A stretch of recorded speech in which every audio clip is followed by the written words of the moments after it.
Bonjour Éméré, bonjour à tous. Il fallait s'y attendre. Cette rentrée scolaire est à nouveau perturbée par la crise du coronavirus. Les propos ce week-end du ministère de l'Éducation n'ont, semble-t-il, pas rassuré les parents. À Bora Bora, par exemple, aux îles Soulevent, cette rentrée des classes est marquée par une forte absence d'élèves dans les transports scolaires.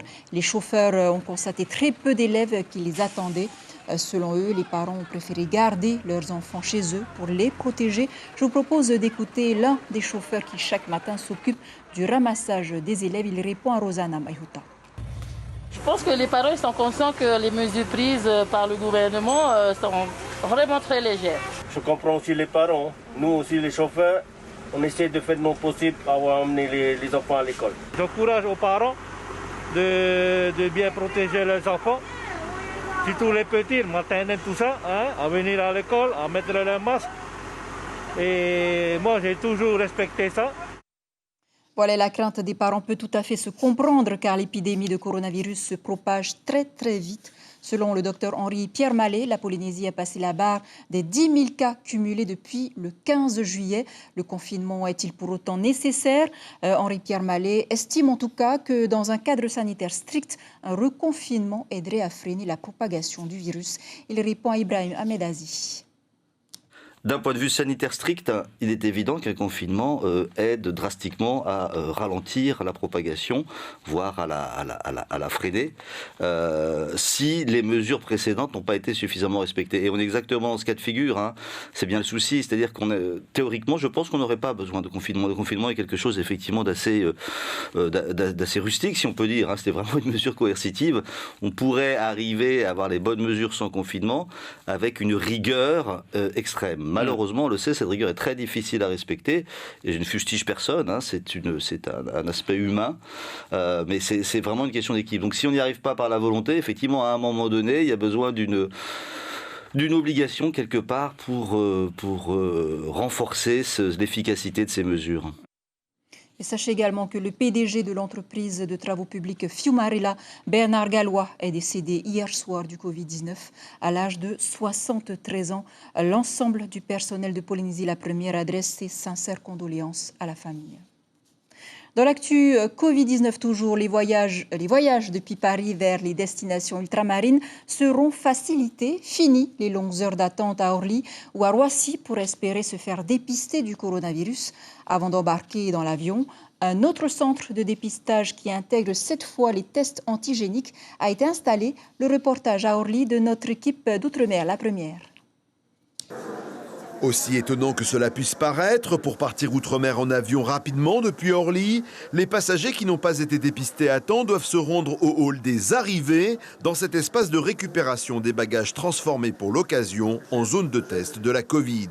Après avoir pris rendez-vous sur le site internet doctolibre.fr, les voyageurs doivent d'abord procéder aux démarches administratives, papier d'identité, carte vitale et billets d'avion exigés. En fonction de la date et de l'heure du vol, on va les prendre soit pour un test PCR, s'ils viennent 72 heures ou 48 heures avant leur vol, soit dans la journée pour un test antigénique. On a fait une file prioritaire pour les gens qui partent en moins de 3 heures, et une file de passagers qui partent un petit peu plus longtemps après, et pour lesquels on fait aussi les tests antigéniques.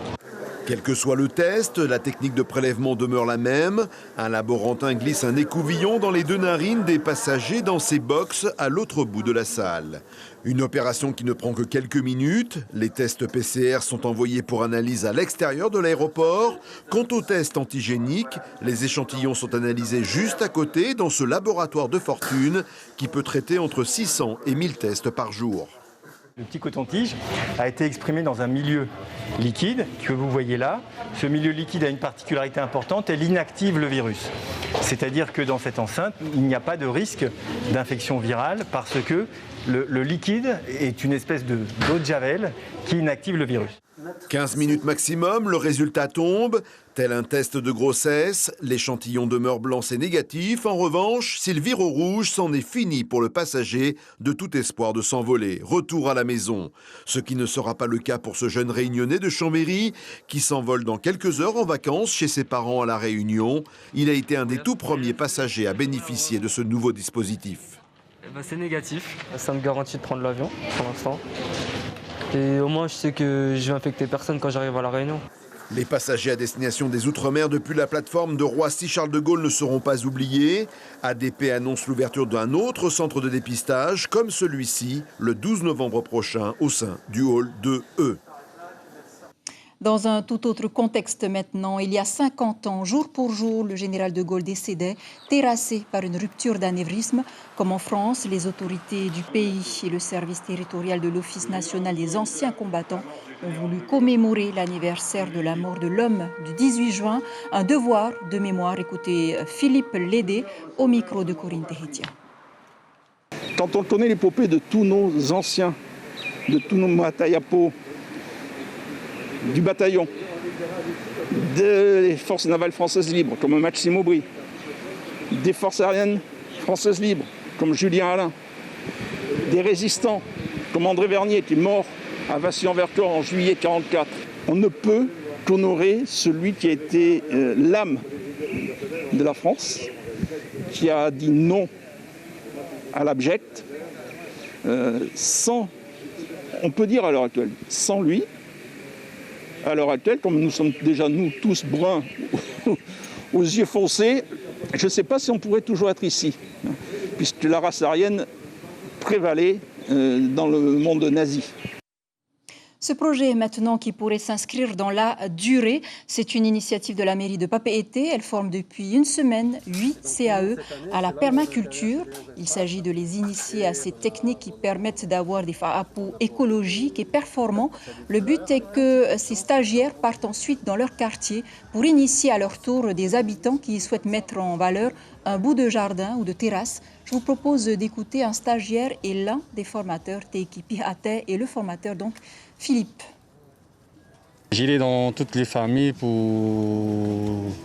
un peu les apprendre la permaculture et pour leur dire que c'est pour insister aux familles de ne plus aller acheter dans les grandes usines alors qu'ils peuvent planter chez eux et manger tout ce qu'ils plantent. Au début, pour certains d'entre eux, c'est surprenant. Le fait notamment de ne pas arracher systématiquement les herbes, le fait de pailler les cultures, le fait de ne pas être dans la monoculture, mais d'être vraiment dans une diversité maximale dans les buts. Voilà. C'est des choses sur lesquelles il a fallu expliquer pourquoi on fait comme ça.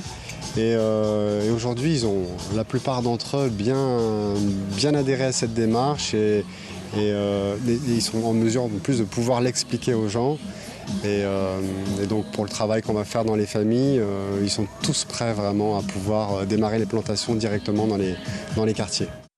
Voilà des images signées Christian Deso. Un mot de sport avec un tournoi de volley-ball du côté de Hakaheta ou à Uapo. C'était en hommage au décès il y a un an du petit Rouané. La crise sanitaire a obligé 3 équipes du Sud à annuler leur déplacement. Quant à l'équipe de Rairoa, elle est arrivée à bon port avec une septaine dans une salle paroissiale. Au final, 4 équipes masculines et 2 équipes féminines se sont affrontées lors de ce tournoi avec une première participation pour les joueurs de Rairoa. Les précisions du responsable de la délégation micro de Lionel Tehamouana.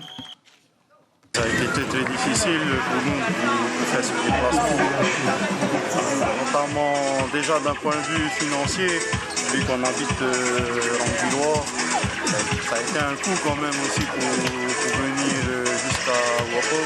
Ensuite, avec le contexte de la crise sanitaire, ça a été encore plus dur. Voilà, il y avait visiblement de l'ambiance sur place. Prochaine rencontre donc prévue au mois de juillet, mais cette fois à Rangui pour le festival du sport. C'est la fin de ce flash si vous êtes à table. Bon appétit, à tout de suite pour votre journal en Rio Tahiti.